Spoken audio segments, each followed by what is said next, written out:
สบายดีและสวัสดีเนาะ FC เป่าลาวเซโนเนาะ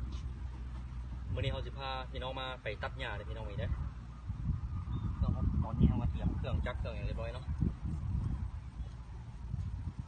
นี่จอดที่กลางนาเลยพี่น้องเนาะเดี๋ยวตัดหญ้าแล้วเขาสิไปนะพี่น้องเขาสิมาเงินตกเงินเขาลงพี่น้องเนาะบ่อที่เขานอนนี่พี่น้องนี่เงินหลังเก่าเขานี่มันได้ซุกโซมแห้งแล้วพี่น้องเนาะเดี๋ยวเขาสิได้มั่งลงพี่น้องเพราะว่านี่บอกเขานอนมองนี่มันลุกไปเลยเนาะเดี๋ยวสิได้มั่งลงแล้วบ้านนี้ถ้าบอกมั่งลงก็จะมันฮักเนาะพี่น้องนี่เลยมาเมืองบ้านหลังเก่าเขาพี่น้องตอนนี้ก็ปวกกินเบิดแล้วสิมั่งเอาเฉพาะทางเทิงนี้ลงแล้วเขาสิจงแบบลงๆเลยเนาะลงเลยนี่มองเขานอนกับยามันฮักเนาะพี่น้องนี่ขางที่เขานอนเนาะเขานอนเทิงนี้ปวกกินไปแล้ว โอ้นี่เนาะพี่น้องตัวนี้ก็ฮักเขาเอาไม้เอ็นไม่คำไว้เนาะพี่น้องตัวนี้เนาะนี่ตัวขึ้นคั่วกับรีวิวให้เบิ่งอีกบ้านหนึ่งนอนตอนนี้สุกโซมแห้งโอ้ไก่เขากันบ่อเนาะตรงนี้เขาปลูกอ้อยพี่น้องเมื่อวานนะเอาอ้อยมาปลูกไว้ลองเบิ่งเนาะเดี๋ยวจะไปตัดหญ้าอ้อยส่วนอ้อยแปลงนี้กับอันนี้แปลงทดลองนะพี่น้องตอนนี้ก็แต่งนอแต่งแหน่งดีแล้วตอนนี้ก็นี่คืออ้อยพันธุ์ขอนแก่นเนาะพี่น้องอ้อยพันธุ์โรงงานนี่แหละเพราะว่าเขาเอามาปลูกแค่ทดลองเฉยๆเนาะว่ามันสิใหญ่มันสิงามบ่แต่ว่าในใจก็จะได้พันธุ์ไทยเนาะพันธุ์ในโรงงานในเพิ่นบ่ได้ใช้พันธุ์นั่นสุพรรณ50เนาะเขาได้สุพรรณ50มาหลายๆมาลงแต่ตอนนี้เขาเอาพันธุ์โรงงานมาลองเบิ่งเนาะเก็บเอาในทางในอย่างมาลองเบิ่งนี่ตอนนี้ก็เพื่อนครัวก็ลงไปแล้วเนาะพี่น้องปวกกินเมื่อลงไปแล้วไปเบิ่งข้างบนกันเนาะข้างนี้ก็ยังดีอยู่นี่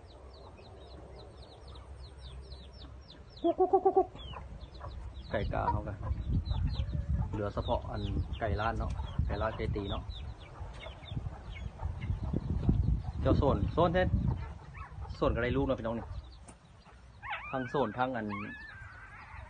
นั้นเนาะได้ลูกเป็น2 ตัวเลยจักสื่ออย่างตัว1โบเนาะโอ้บันไดทางขึ้นกับพี่น้องหักแล้วทำไมขึ้นไปเบิ่งก่อน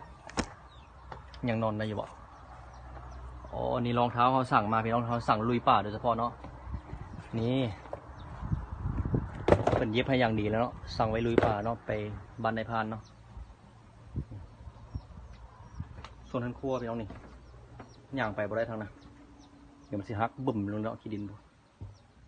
รีวิวเบิ่งกันเนาะนี่ตอนนี้เราก็ได้นอนคนเดียวอยู่เทิงเนาะย่างไปบ่ได้เลยมองนี่ตา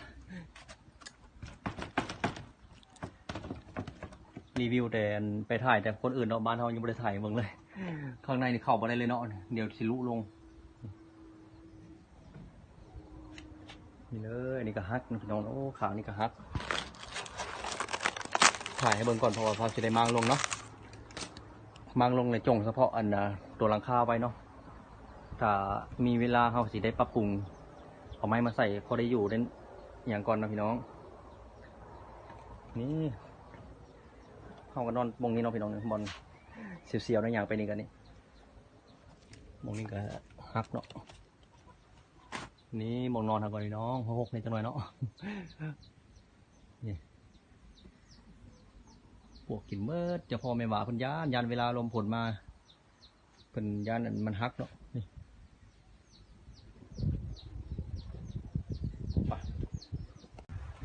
วันนี้มาเบิ่งลูกอีโบนพี่น้องมันได้พร้อมกันเลยเป็น2 ตัวโบเบ้โอ้โบเบ้โอ้หรือโบลายงามพี่น้องนี่ลายคือมันเลย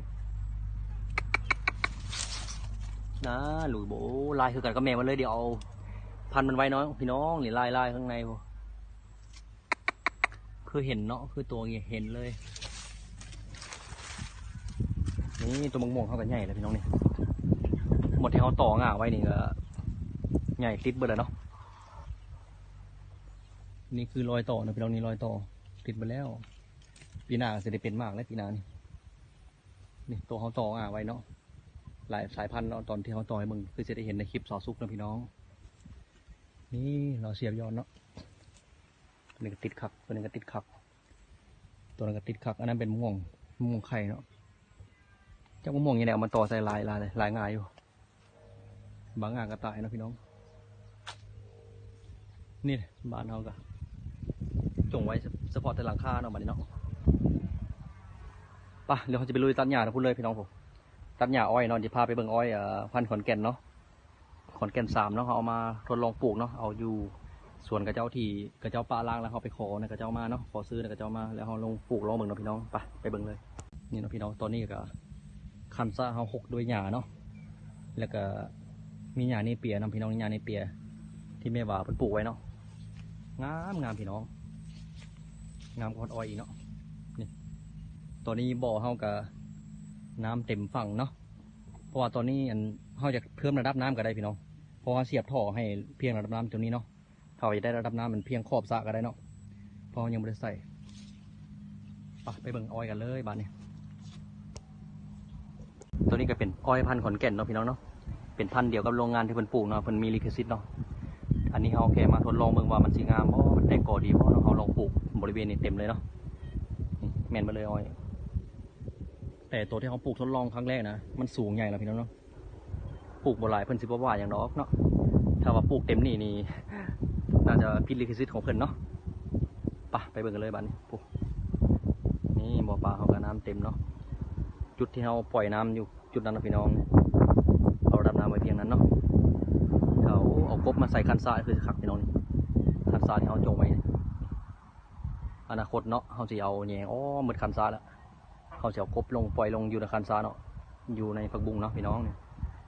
คิดว่าสิโบมีผักบุ้งได้คิดว่าสิเป็นซ่าล้นๆแบบว่าซัดสิบ่อใส่อยู่เนาะแต่ว่าตอนนี้ฮะผักบุ้งเต็มคันซ่าเลยโอ้สุดยอดเขาเอาปลามาลงกับปลาสิกินผักบุ้งเนาะกบมันลงกับมันอยู่ในใบผักบุ้งนะพี่น้องเนาะมันอยู่อาศัยมันก่อหน่อไม้เขากระติดหลายก่อเนาะอันนี้คือหน่อไม้เลี้ยงน้องเนาะตอนนั้นคือหน่อไม้กิบซุงนะพี่น้องถ่ายเบิ่งเลยตอนนี้สวนเขาหกแห้ง นี่เลยพี่น้องตอนนี้อ้อยเขาปลูกทดลองเนาะเป็นพันธุ์ขอนแก่น3เนาะจากพันธุ์ขอนแก่น3หรือขอนแก่น1เนาะได้ที่คู่วะ1 2 3 4 5ได้ประมาณ5 เที่ยวนะพี่น้องแต่กะหญ้าท่วมหลายเนาะเขาบริอยู่บ้านเนาะอันนี้แค่ปลูกทดลองนะพี่น้องเนาะหวังว่าสิบ่ผิดลิขสิทธิ์ของเพิ่นเนาะเดี๋ยวถ้าว่าผิดลิขสิทธิ์กับเพิ่นสิมาทักถามเนาะเขาก็สิว่าบอกเพิ่นว่าปลูกทดลองเฉยๆไปเอานะกระเจ้าพันธุ์มันเอาพันธุ์นะกระเจ้ามาเนาะเขาก็ขอซื้อเพิ่นมาได้พันธุ์นึงกันเนาะพี่น้องขอซื้อที่เพิ่นบ่ได้บ่ได้ขายนะมันเหี่ยมเสียเอาลงทดลองปลูกในคูเขาเนี่ยก็ถือว่างามสมควรเนาะนี่เดี๋ยวเขาตัดหญ้าเราสิถ่ายเบิ่งบ้านนึงเนาะกิมซุงนะพี่น้องกิมซุงปีนี้ติดเบิดแล้วเดี๋ยวปีหน้าก็ได้กินหน่อแล้วปีหน้าทีแรกว่าเขาว่าสิปลูกกันกระท่อมอยู่นะพี่น้องแต่ว่ามันแม่ว่าเพิ่นว่ามันปีนี้มันเป็นปีอย่างว่าปีเจ้าปีอย่างละบุกหัวเพิ่นมาปลูกบ้านสร้างบ้านบ่ได้เพิ่นว่าถ้าว่าจะสร้างไว้ก็ต้องได้ตั้งเสาไว้ก่อนเนาะแต่ว่าเขาสิลองแค่ปลูกเถียงหน้ามึงมันสิบ่เป็นอย่างเนาะเพราะเสาเขาสั่งมาเรียบร้อยเนาะพี่น้องนะโอ้ไม้กระปูนเขางามพี่น้อง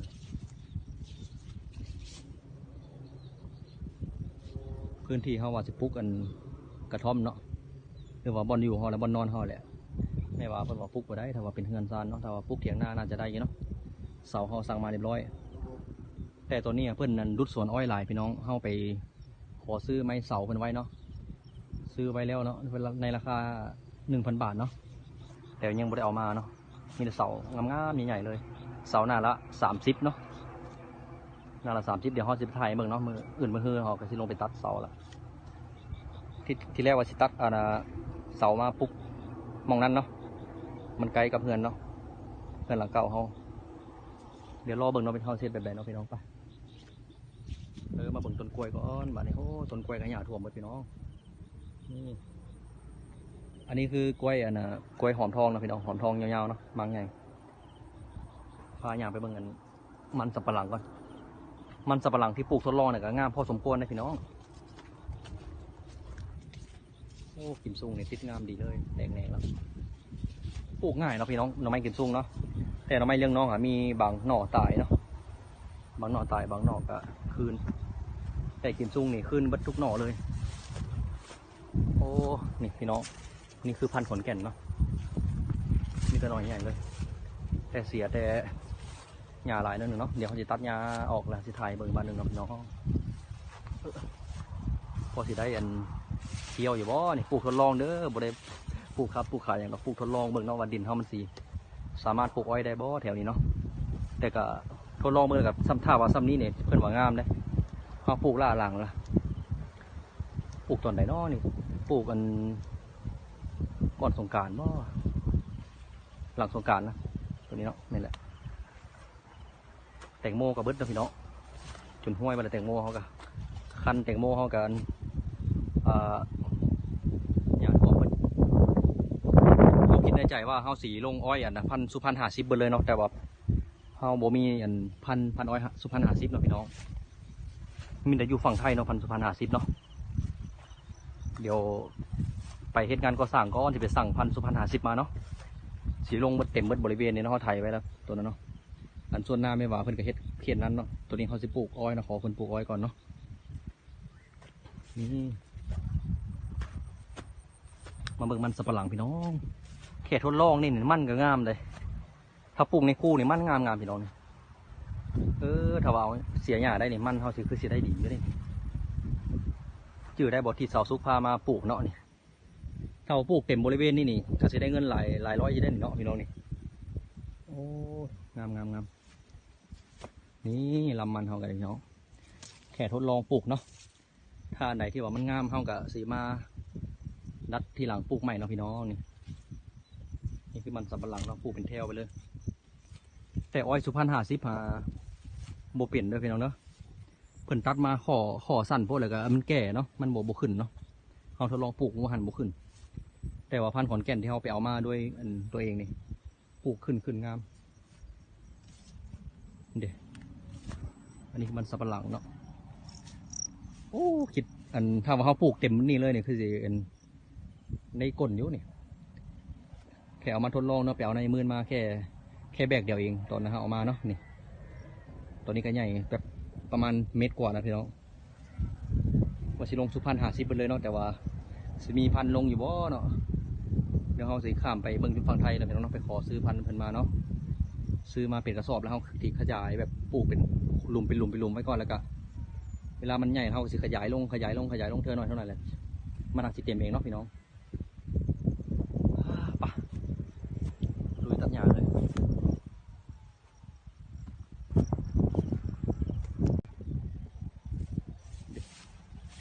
โอ้หญ้าหลาย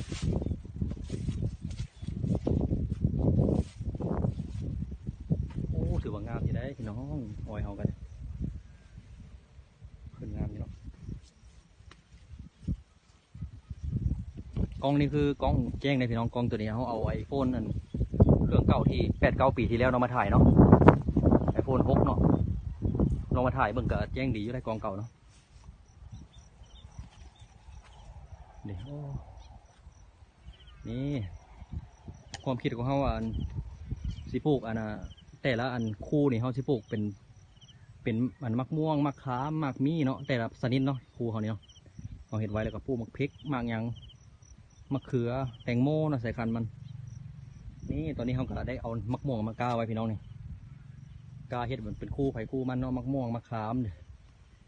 มะม่วงเทว่าได้ผลเนาะเอาในมาเสียบไว้เนาะเป็นแถวไปเลยเนาะพี่น้องมะม่วงเนาะ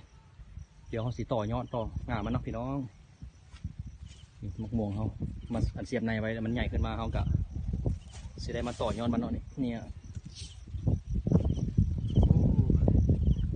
แก้วมังกรเขานี่เอาได้เอามาลงใหม่นะพี่น้อง เขาปลูกกันหน้าแรงเกินไปมันไม่ออกติดปานใดเนาะ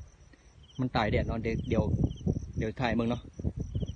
มันตายแดดแล้วก็ที่น่าจะย่างอยู่เดี๋ยวตัดหญ้าออกก่อนใส่ว่าแก้วมาก่อนหรือว่าตายเบอร์ละบ่เนาะหาแก้วมาก่อนมาเจอเนาะต้นแก้วมาก่อนเขาปลูกหัวปีโพดบ่มีน้ำฮดแบบนี้มันตายเดี๋ยวถ่ายมันก่อนเราจะย่างลงเรือคนตายโอ้เดี๋ยวตายเบิดเนาะพี่น้องเดี๋ยวเขาสิไปขอซื้อน้ำกระเจ้ามาใหม่เนาะซื้อเปียกกระสอบมาแล้วพังฝั่งตัวหน้าฝนเลยโอ้ตายอันนี้ก็เข่ากอเดียวขึ้นใหญ่ใช่ไหมน้องมันติดมาใส่นอกเขาก่อนทุกอย่างต้องมีการทดลองนะพี่น้องแก้วมาก่อนในห้องทดลองแล้วมันบุขึ้นเนาะเอาสิมาลงใหม่เนาะ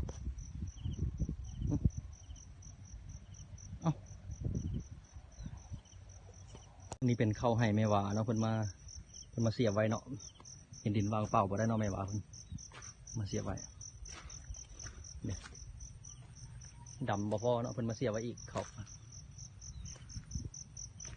ตรงนี้ที่เขาก็สิปลุกเฮือนนะพี่น้องปลุกเฮือนเขาเนาะเอาเสาไม้มาเนาะฝังคือแล้วก็สิปลุกเฮือนเนาะเป็นทรงโมเดิร์นเนาะข้างหลังเป็นบอลนั้นเป็นมองนางลินนะพี่น้องเดี๋ยวรอติดตามเนาะรอว่าเขาตั้งเสาได้ในปีนี้เขาก็สิปลุกปีนี้แหละพอได้อยู่พอได้นอนเนาะแต่ผักบุ้งนี่หลายพี่น้องผักบุ้งนี่จักผู้ใดมาปลูกไว้เนาะคือว่าดินเขาเอาไม่โค่ถมมาเลยผักบุ้งนี่แต่ว่ามันขึ้นมาใหม่เนาะพี่น้องนี่หลายนี่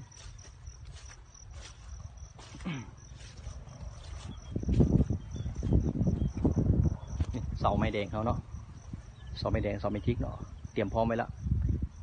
เดี๋ยวถามแม่ว่าถ้าว่าตั้งเสาได้เขาสีตั้งเสามุกบนอยู่บนนอนเนาะอันนี้คือผักเกษตรพี่น้อง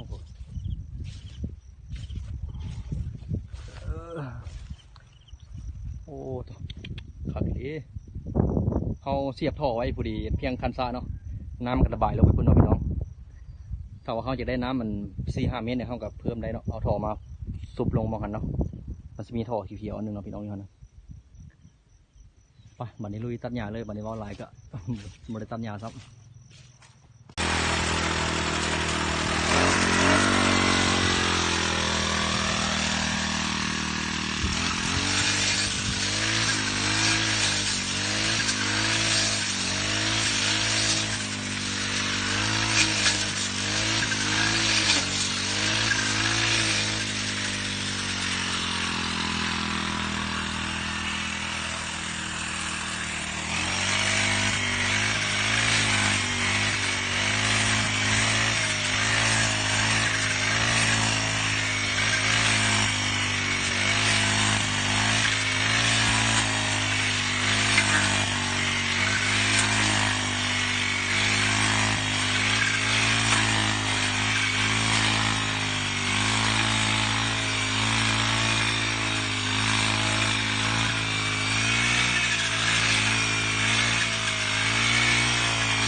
อยหนึ่งเนาะเมื่อยเศร้าเมื่อยกันเนาะมือกองกับโบมี่เนาะมือนี้ โบมีมือกองเฮามือนี้เศร้าเมื่อยก่อนเดี๋ยวจะไปหาซื้อน้ำมันมาเพิ่มเนาะพี่น้องเดี๋ยวเขาจะตัดสุดพุ่นแหละตัดแล้วบัดนี้เขาสิเอาพุ่นคอกขี้งัวเขามาใส่เนาะขี้งัวเขาซื้อมาไว้บางคันละซื้อสอบแล้ว5,000 บ่ 10,000มาตอนนั้นลืมมาเนาะซื้อแต่ต้นแล้วเขาสิแต่งเอาดินนี่ขึ้นพี่น้องเนาะแต่งดินขึ้นถมหญ้าเนาะถมหญ้าแล้วเขาสิเอาพุ่นขี้งัวใส่เนาะทดลองว่ามันสิได้หลายปานใดเนาะเขาปลูกประมาณ3-4 คู่นี่เนาะถ้าเป็นสุพรรณ50นี่เขาสิขยายได้เต็มพื้นที่เลยได้พี่น้องแต่อันนี้เป็นพันธุ์ขอนแก่นเนาะเขากับบ่กล้าปลูกหลายเนาะยันเพิ่นนั้นเมามาเนาะเพราะว่าเพิ่นบ่ให้ปลูกเขตนี้เพิ่นบ่ให้ปลูกพันธุ์ของเพิ่นที่นำเข้ามาเองเนาะเดี๋ยวเขาสิไปนำพันธุ์ขอนแก่นมาจากไทยเองก็สิปลูกได้บ่เนาะพี่น้องถ้าเขานำเข้าเองโดยเขาเองเนาะไปสั่งซื้อโดยตัวเองเนาะว่ามันสิผิดเพิ่นบอกว่าเขาสิไปศึกษาเบื้องบ้านหนึ่งเนาะปลูกกันพันธุ์ไหนก็ยากเนาะพันธุ์ไกลโรงงานเนาะเดี๋ยวเขาสิเอาพันธุ์แบบว่าพันธุ์สิงคโปร์นี่น่าจะบ่มีเนาะพันธุ์สิงคโปร์ที่ว่าง่ายเนาะเป็นสีคนละสีกับพันธุ์อะไรอันนี้มันก็คือสุพรรณ50อยู่เนาะเขาปลูกนี่ก็คล้ายๆกันเนาะถ้าว่าอันจะเขาไปถามเพิ่นก่อนว่าเขานำเขาเองได้บ่ถามบ่นั้นหัวหน้าแปลงอ้อยเนาะเขาจะถามเพิ่นในบ้านหนึ่งแต่อันนี้อันมีคนเคยปลูกอันนะพันธุ์ขอนแก่นเนาะประมาณ2-3 ไร่แล้วเพิ่นก็บ่ได้เนาะเพิ่นให้เนาะผิดกันแล้วก็เจ้าบ่ให้ปลูกเนาะป่ะบัดนี้เขาสิไปอันซื้อน้ำมันแล้วก็สิไปเบิ่งไม้เสาเขาเลยพี่น้องแล้วก็สิหาคนมาซอยตัดหญ้าเลยเนาะไปหาเบิ่งไม้อันเสาที่มาเฮ็ดกันปลูกเถียงนาเขาเนาะพี่น้องที่ไปถ่ายเบิ่งตอนนี้เลยป่ะนี่เนาะพี่น้องตอนนี้เขาเดินทางไปเบิ่งไม้เนาะสิพามาถ่ายเบิ่งกันอ้อยขอนแก่นกันนะพี่น้องพันขอนแก่นเพิ่นปลูกเนาะป้าตัวพี่น้อง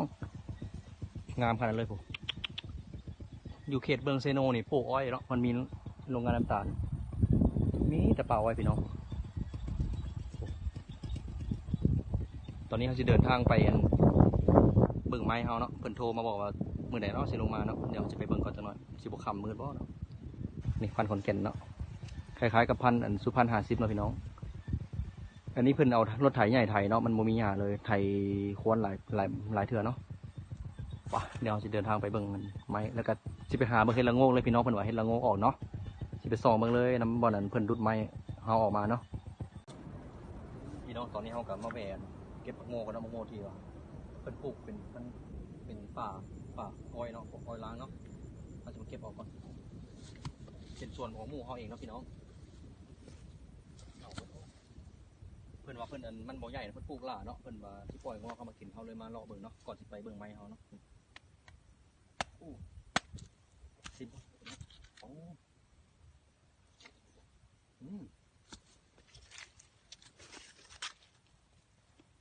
เห็นแล้วเพิ่นซิมมังโมที่เกาหลีเนาะตอนนี้กับบรรยากาศคือคล้ายๆคือเกาหลีเนาะมังโมที่กระเจ้าปลากินแบบว่ากินคำเดียวระยะเนาะ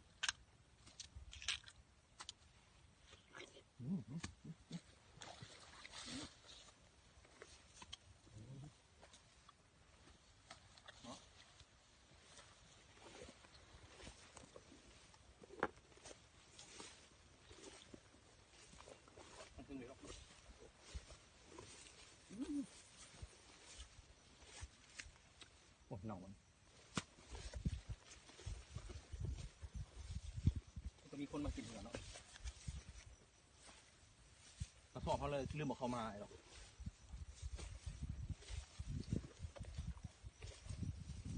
เก็บออกประมาณ4-5 หน่วยเนาะเอากินก่อนละขากำเมืองมาเก็บโอ้อ้อยเป็นปลาล้างเนาะอ้อยเป็นปุ๊บที่ว่าขอนะเพิ่นเนาะไปขุดไปแซมอ้อยเขาเนาะไปปลูกนะพี่น้องโอ้หลายแซมอ้อยจะมั่งน้อยหลายเนาะ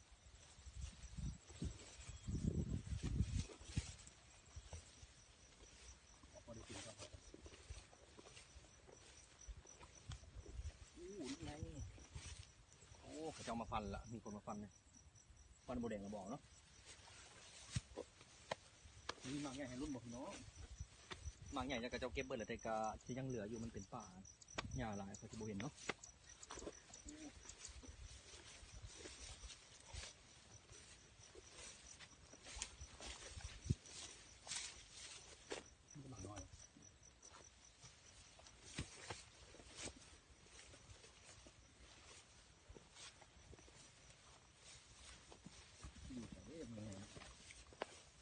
ว่าเพิ่นปลูกหลายนะแต่ว่ามันบ่ใหญ่เนาะเพิ่นปลูกหลายหลังหมู่ปลูกมันบ่คือกระดูมันก็บ่ใหญ่เนาะ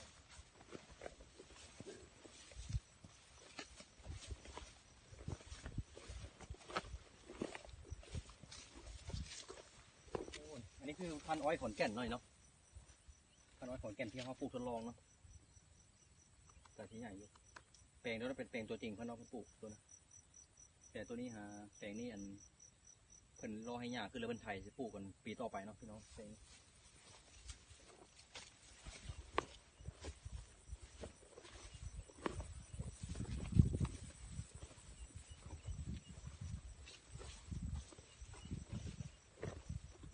ขนาดนี้ไม่พี่ไรหรอกมีคนห้อยเขาหลอดเลยมันไม่อยู่แถวนี้โน้น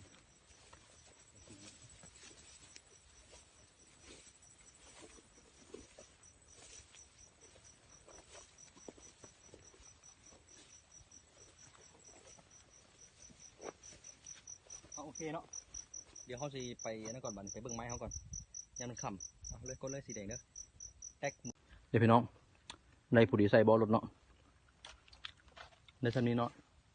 เพราะว่าเจ้าของสวนเพิ่นบ่มานำเขาบ่ฮู้จุดที่ว่ามังโมเพิ่นอยู่นะพี่น้องเนาะป่ะไปเบิ่งไม้เสาเขาเลยเนาะว่าสิไปตัดมือไหนไปเบิ่งรุ่นกันเลยนี่เนาะพี่น้องตอนนี้เขามาฮอตไม้ที่เขาสิเอานะน้องเพิ่นรุดออกจากสวนอ้อยเนาะแม่นไปเลยพี่อ้อมเลยเนาะพี่น้องบ่ฮู้ว่ามันสิจักลำเนาะกดแล้วได้นี่พี่น้องนี่ไม้เขาเนาะนี่เลยไม้เสาเขาพี่น้องเนาะเขาสตัด4 เมตร 50เนาะ4 เมตร 50ฝั่งลงดิน50 เซนเนาะความยาวเนาะไปพาไปเบิ่งไม้อยู่ทางคุณเลยอ๋อเบิ่งแล้วแม่นเลยเนาะเป็นรุดออกอันเลาะแกมเป็นแบบนี้หมดเลยเนาะน้องจะเสียออกได้หรือบ่ได้เนาะได้บ่อยหรอกได้เนาะโอเคกดเลยมือกองมือใหม่เนาะนี่เนาะพี่น้องไม้เนาะอันนี้เป็นไม้จิกไม้หั่งพี่น้องนี่เด้อ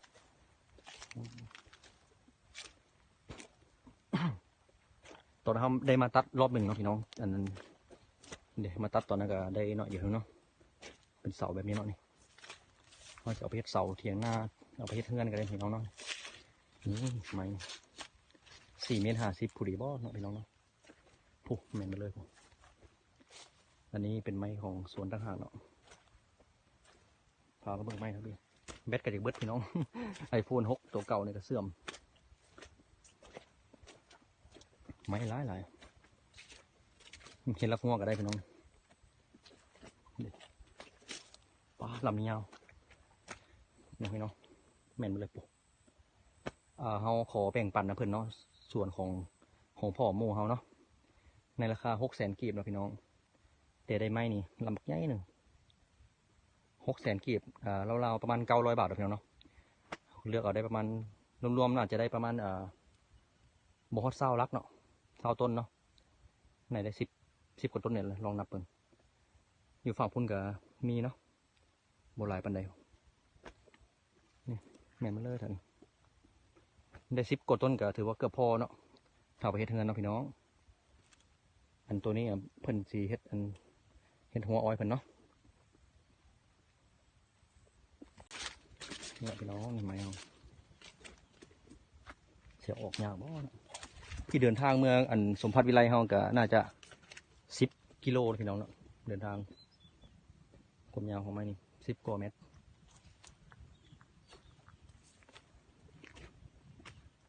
อ๋อไม้พื้นหลังอะไม่ตัดเอาพื้นไปขายกับเจ้าเนี่ยเนาะแต่ว่าที่ตัดได้หรือบ่เนาะนี่เนาะพี่น้องตอนนี้ก็ค่ำแล้วตอนนี้ก็เดี๋ยวเราสิจบคลิปไปเพียงเท่านี้เนาะพี่น้องเนาะเดี๋ยวพอกันคลิปใหม่เนาะเราสิตัดเสาเมืองเฮือนเนาะพี่น้องเนาะสบายดีเด้อ